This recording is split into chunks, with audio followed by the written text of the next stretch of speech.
Good evening, good evening, good evening, and welcome to Basement Quality Banter episode 33, starring myself and Angus. How are you? Luke, how you doing, mate? Yeah, good, mate. Got a beer? Good. Sure do. I am just pouring one of my subscription beers for this month, which sounds pretty interesting on the surface of it. It is Swell Brewing the GT, so it's a gluten-free rice lager, Okay. and it Crystal clear. is so bloody clear. Yeah, so it's a Rice lager. gluten-free rice lager made with all rice, Okay. no barley. Interesting. It'll be interesting to see the depth that that carries, flavor-wise. Or it might be just a Yeah, I mean nice, it's clean, crispy boy. Yeah. almost like almost like apple juice. Yeah. Crazy color. Oh well, I picked this one up today. It is the Range Ready or Not Red IPA, landing at Ooh. 7.2 for 40 mil, um, dry hopped with Citra, Mosaic, and Galaxy. It is absolutely sublime as you'd expect. It's got a bit of caramel toffee in the body, but it's got a really nice whack of traditional resin that the red IPAs used to be famous for, and I'm glad that this one goes back to that old style. How's your rice lager? Thought it was SARS at first, but I'm just reading the notes and it's hopped with Hallertau Blanc, which I haven't had before. It's got that real kind of not grassy, but kind of like planty, herbaceous kind of whiff that SARS has. So sort of a noble hop characteristic sort of thing. Yeah, absolutely. Yep. Do you think that the body is making the hop shine a bit more in that? There's not much in the body, No. as you'd kind of expect. Yep. Yep. All rice. Yeah, it's almost kind of it's erring very closely to a wine. Um, there's Okay. really no malt. There's really no malt to speak of. It's just Oh, fairly noticeable noble hops, like European noble hop characteristics. A yep. little bit grassy, spicy. Yep. Yeah. Well, that's why you would have thought SARS, that little bit of spice, but most gluten-free beers they use sorghum with a mixture of rice and sometimes wild rice to get that body. But 100% rice bill, like you said, is a bit different. Yeah, I imagine it would have been a bitch to mash. Yes. That doesn't say anything in the notes about mashing or anything. I know I made a sorghum beer for my sister because she's gluten intolerant, Yeah. and it was a mega pain in the ass. Did not want to ferment out. Yeah, maybe I did something wrong. I don't know, but from memory, it was a pale ale. And it's like 10:45. I got it to like 10:30, and it never budged. Yeah. Yeah. You've got to treat the fermentables in different ways, the different, to extract any fermentable sugars or starches, sugars, to start with. And sometimes you got to use a lot more of said grains to even get anything that the yeast wants to eat. So um, that's it's an interesting one. It's always good to try those things in those boxes and that to, you know, the ones that you might not normally pick up. Well, I got my range beer today from the Eaton Hills Hotel. Took the bike for a ride today over the north side. Technically Moreton Bay, I think it is by the time you're up that far. And I did that after their big announcement yesterday that they'd purchased the 8 hectares behind the hotel, which used to be a golf course. Considering the size of the events they already have, and the fact that they actually have a hotel accommodation there on site, I'm really keen to see what they're going to do with that space. You could see the that be the entertainment hub of Brisbane, really. The bottle shop is pretty impressive. It's got its own on-site distillery, the Comiskey Distillery, named after the owners, of course. And that's on the back of the Yamundi Hotel brewery and name purchases they got this year. So this group definitely buying into Queensland hospitality and really putting their money where their mouth is. So I hope it works for them because they've gone pretty big by the look of it. So yeah, cool venue. Pretty lovely green trees and everything around it. So yeah, really nice spot. How was your hop on brewery tour? Well, I might jump to one of my other items, Yeah, Lander's Pocket. So it's yeah, going to sound like they're in direct competition with Eaton's Hill. yeah. So they're looking at, looks like they're building the same sort of like mega precinct. So they've already opened up with Four Pines Brewing and Never Never Gin Distillery, and they've got a golf driving range there. The precinct is 4 times the size of Howard Street Walls. So probably not as big as Eaton Hill by the sounds of it, but Yeah. still pretty massive. And it's got ribbon notes. Yeah, they got the golf driving range open, and the next few things I got in the plan is a kick and catch play zone, 3,000 seat amphitheater, Okay. which sounds pretty massive. 1,000 person lawn space for live musical festivals or whatever, and paddle courts, which I had to look that up, and that's mixture of squash on a mini tennis court. So they got kind of glass walls or walls that you can belt the ball off. So it sounds like they're doing exactly the same thing, just a big mega entertainment precinct. And where's So that's near the airport, did you say? near the airport, yeah, Is yeah. that I didn't actually find out exactly where, but yeah. I wonder if that's sort of attached to the like the DFO area there where they've got the golf driving range there already. I wonder if that's there or if it's a separate entity. yeah. Well, they said in the article I was reading, or one of them was reading that this place is will be a short bus ride from and like domestic or international airports. So Mm, I imagine it would be near DFO. If mm. there's already a golf driving range, that's for what they're talking about. You wouldn't have two golf driving ranges No, maybe like they maybe in the took over same area. that or incorporated that into it. But yeah, that sounds interesting. I think that was going to be a Green Beacon facility, and they've changed that to a Four Pines facility. But yeah, I'll have to go and have a look once that's all up and running. Yeah. So how was your hop on brewery tour? Did you lose a finger? How are the breweries? No, we all kept our fingers. No accidents. Ads, one of my mates that went was 5 points off scoring 100 in a round. So you get to put your name up on the board if you get 80 points or 100 points. So Yep. he was 5 points off getting 100. So he had a hot run. That was good fun. It's really good fun. I kind of mentioned it to my team at work about maybe doing that for the end of season, end of year team event. Yep. But yeah, it was really cool. It's good fun. Yep. And what Yeah, I breweries went did you end to up? Yep. went to Think for lunch, which was absolutely awesome. Food there's always great. And then we tried.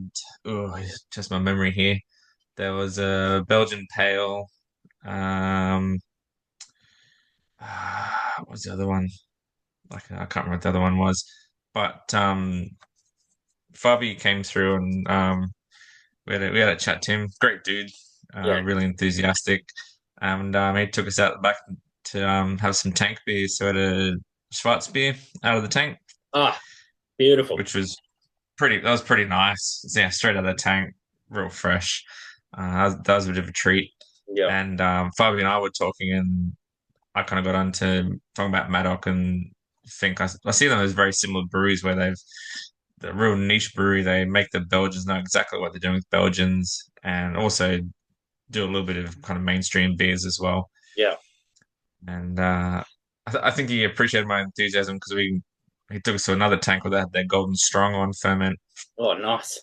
and so we're drinking that out of the tank, which I found pretty interesting because like any of my really strong Belgians, I'm normally aging them for well, Golden Strongs and like big triples, 6 to 9 months is how long I'm aging mine for to let all the flavors blend and the alcohol kind of settle out and that sort of thing.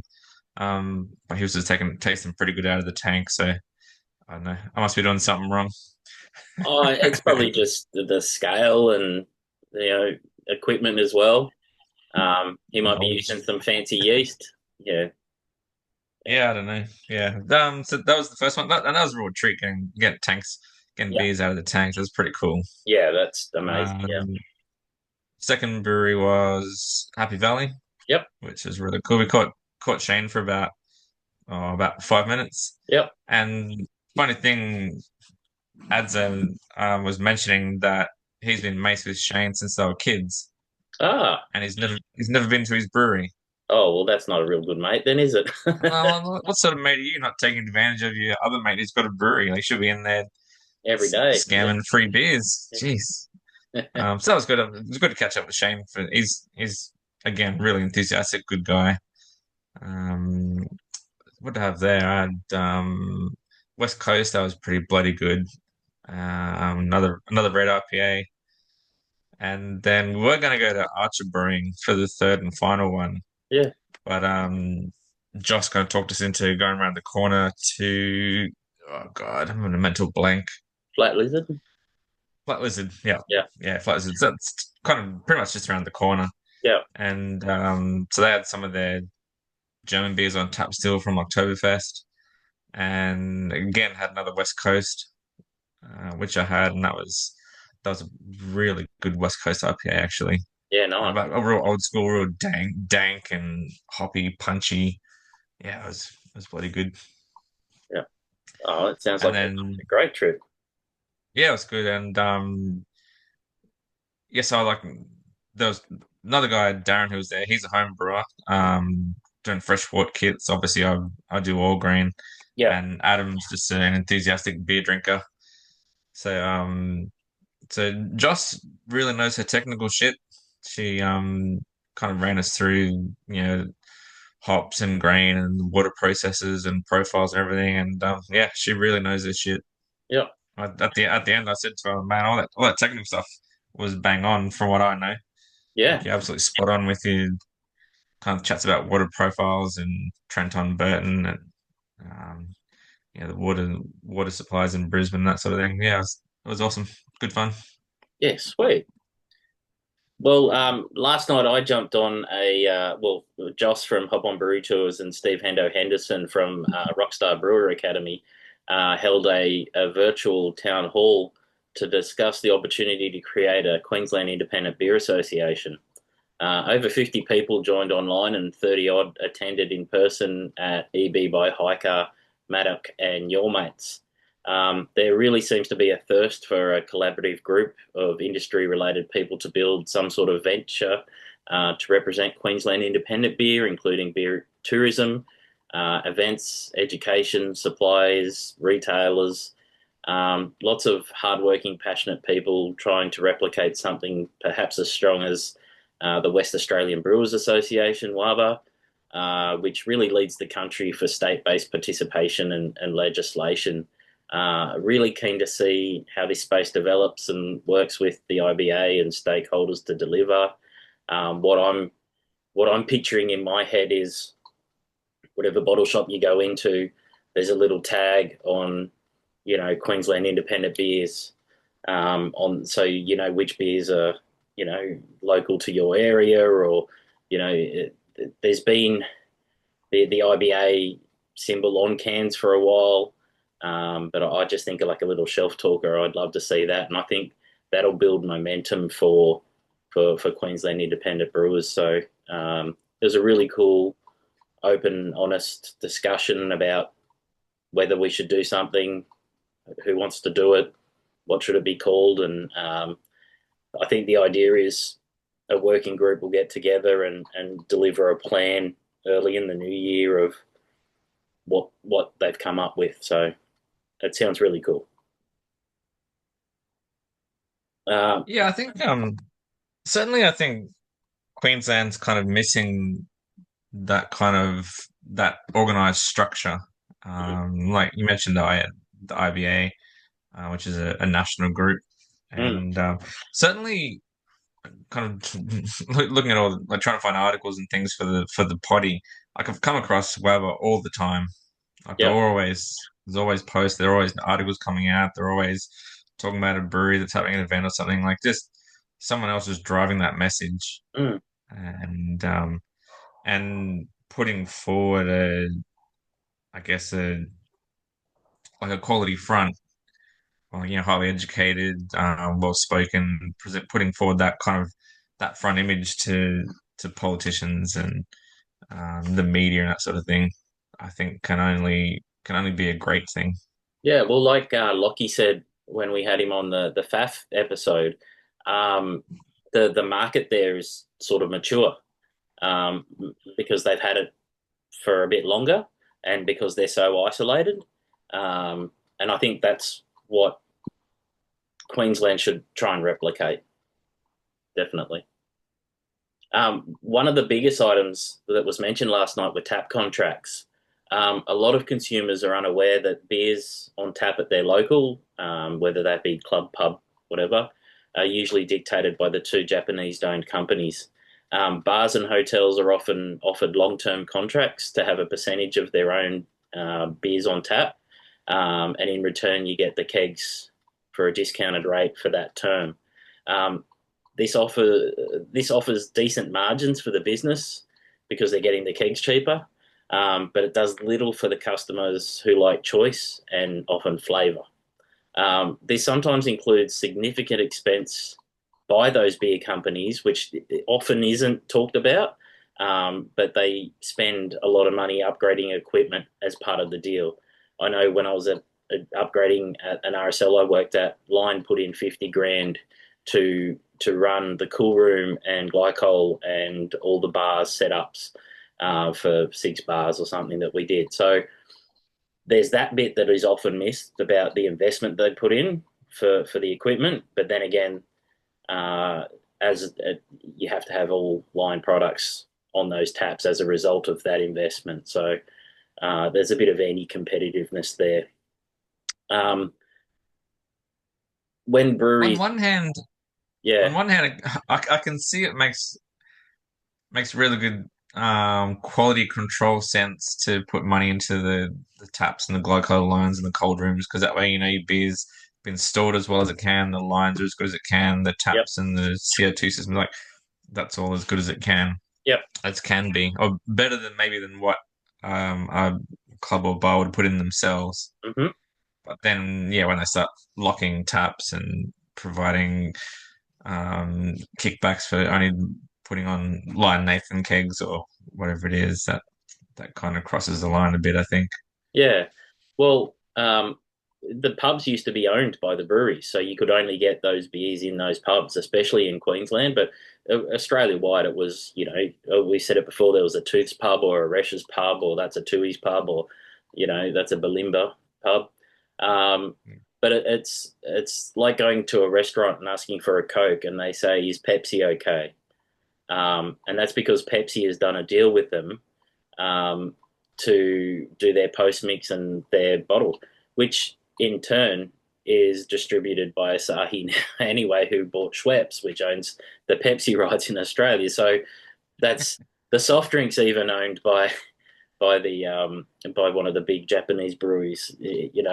But I love, I've seen some people say, is Pepsi okay? And they said, is Monopoly money okay to pay for it? Because they've asked for a Coke.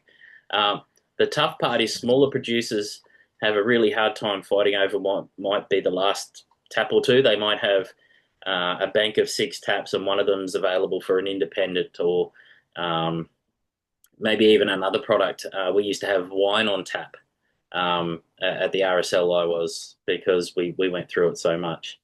Um, Brown Brothers on tap it was. It was Yeah, yeah, and that means that if you only got one or two taps left over that aren't contracted, yeah, that means you need someone who's really, really enthusiastic about craft beer to put them on tap, or do you just go, can't be asked, I'll just order 2 beers off the big guys and it's all in one invoice and one delivery and yeah.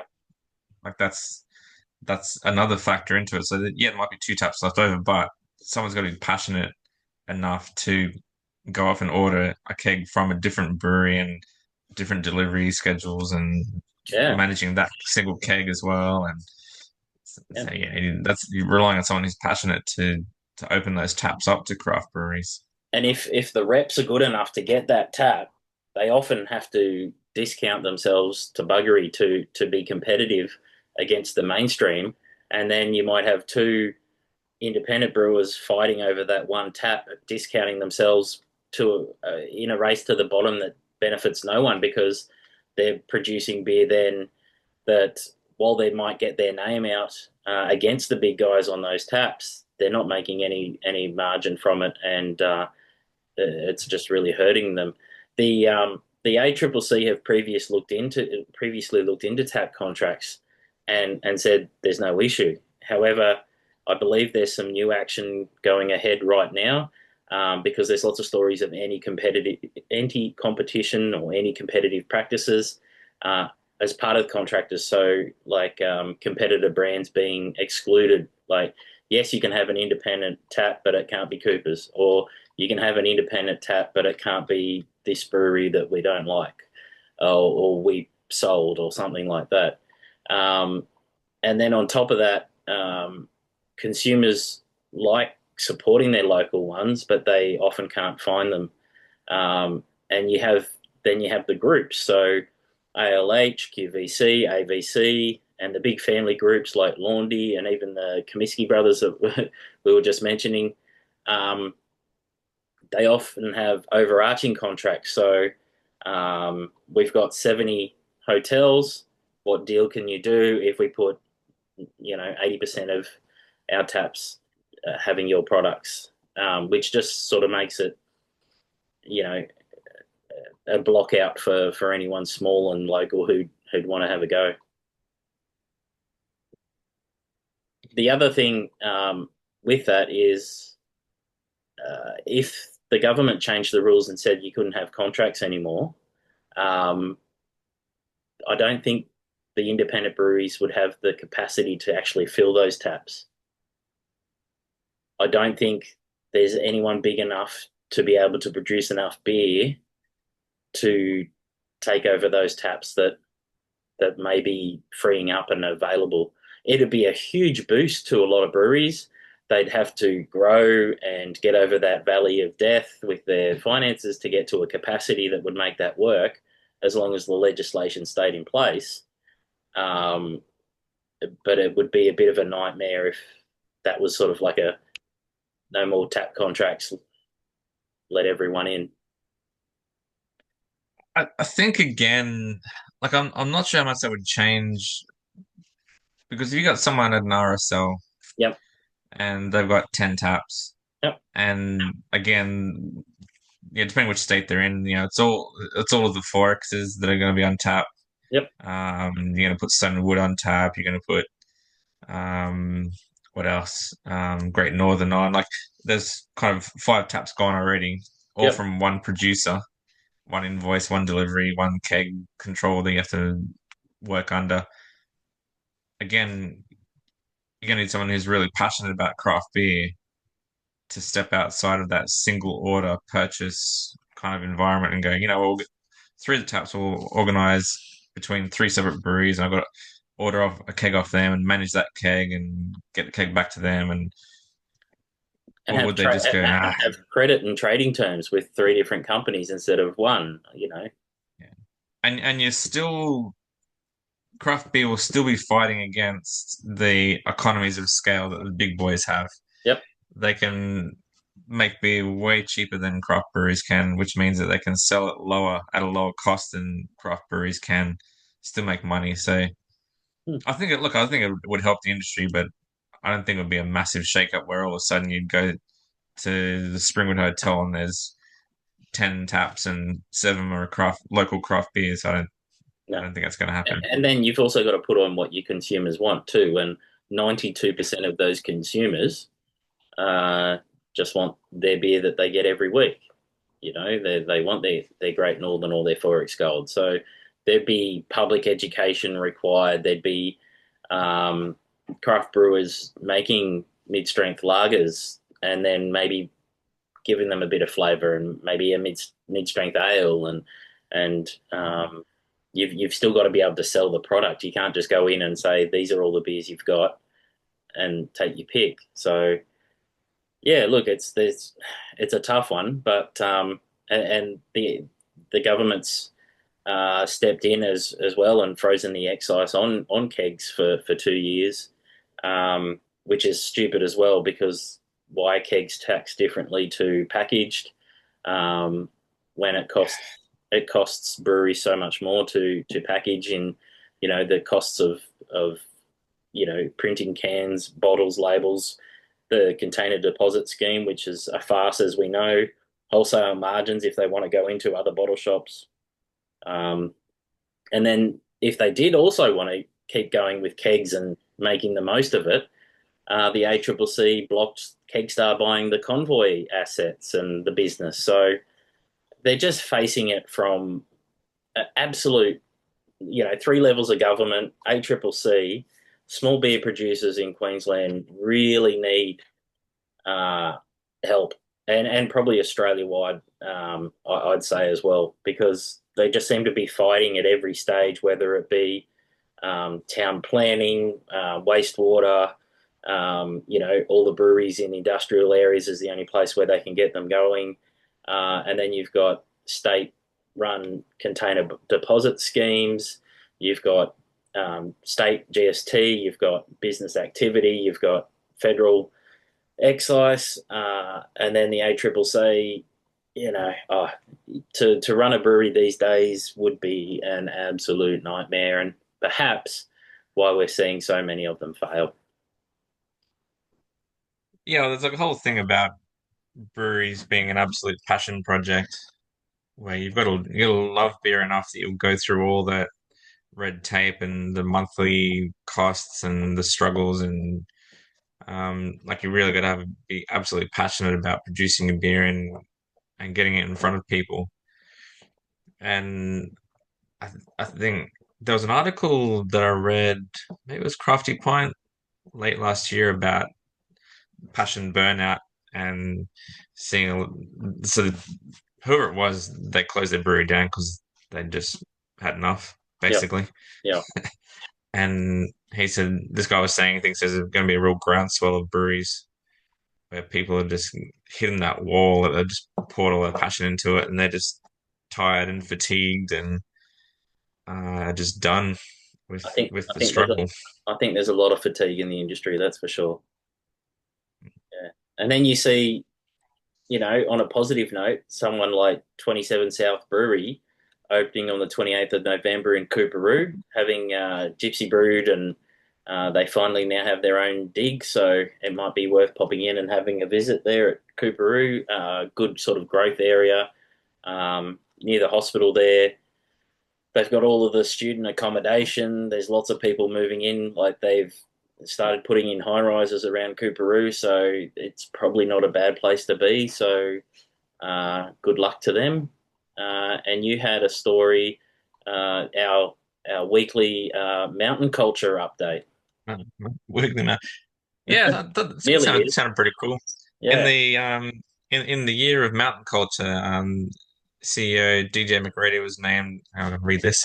Australia's Consumer and Lifestyle Executive of the Year at the 15th annual CEO Magazine of the Year Awards. So that's pretty cool. And he was the only person from the beverage industry that received an award across all the different categories. So that was pretty cool. So again, like kind of following on from the Hobart and Melbourne venues, and this year they reported a 40% growth across all venues. So yeah, they're really kicking goals. Yep. And their flagship beer, Status Quo, is named Australian number one craft beer for the third year running. Yep. So Mountain Culture are doing a lot of things right. They sure are. We need one in Queensland, I think. Yeah, yeah, Um, that'll be cool. you had a disappointing story there from David Jackson, though. Oh yeah, another no alcohol or low alcohol brewery closing down. Beneficial Beer Company. So they've wound up. So yeah, they were twice voted low alcohol brewery of the world. I don't know how that gets voted on, but they won it twice. Yep. And yeah, the founder David Jackson was pointing his finger squarely at the big boys. Again, kind of what we're just talking about: economies of scale, marketing, distribution power, are all favoring the big boys. They've got all that money behind them, and then when you throw in tap monopolies, it's just a losing scenario for small non-alc breweries. Yeah, given how quickly that market is expanding and growing, we're starting to see some of the kind of groundbreaking breweries sober and beneficial big company winding up. Um, so yeah, there's all those struggles that we talked about Mm. with the big boys and tap contracts and financing deals and all that sort of stuff. Yeah. Yeah, David did the same brewing course I did with Hendo, but in a earlier class. I'm pretty sure he did his non-out with a filtration system, like a super fine filtration or something like that. Um, but yeah, I didn't know he had any taps. That's an absolute nightmare. We're having not non-alc on taps, but um, yeah, look, it's sad to see. Yeah, he worked really hard for that brand and did some really cool stuff. So yeah, sorry to. Oh well, actually, no, that's it. No, that's all my beer news. We'll have to end the beer news on a sad note. And that's all I've got as well. So you get to give us a really cool update on the Wallabies. Yeah, I've got a big, massive, sad rant about the Wallabies as well. Um, yeah, look, it's getting pretty tough to be a Wallaby supporter still. Yeah, We've got France this weekend, and I'm predicting a pretty massive score against us. French are big pack. They're gonna throw our little fellas around. Their backs are absolutely clinical, and know exactly what they're doing. And I think they're just gonna just stomp all over us. yeah, Yeah, I mean, I just this whole year really has just been a roundabout of players coming in and out of positions. There's been no stability or building combinations. Strange selections from Uncle Joe. Um, Not bringing in some of our big boys against their big boys. So the Lions tour, they kind of leaving like Taniela Tupou is a pretty good example. Left him out of a few of the Lions tests. Um, Darcy Swain had an absolute belter of a game in Australia A, and finds himself out of the squad. yeah, So I've got some notes on the roundabout that is the Wallabies. In particular, this is the fly halves for this year.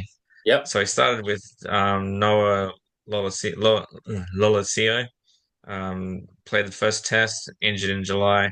Tom Lerner played a couple of tests, out after the first Lions game with kind of too many concussions over the year. yep, James O'Connor played two Lions games and the South African tour where we won at Ellis Park for the first time in 63 years.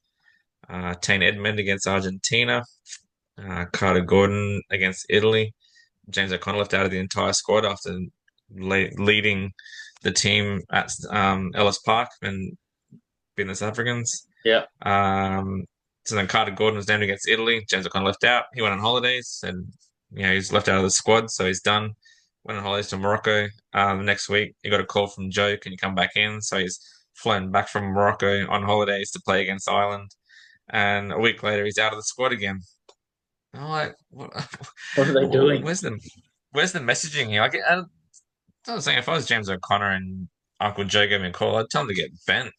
Yeah, I'm like, mate, I'm in and out, in and out. I've come back from holidays to help you out, and the week after, you dump me.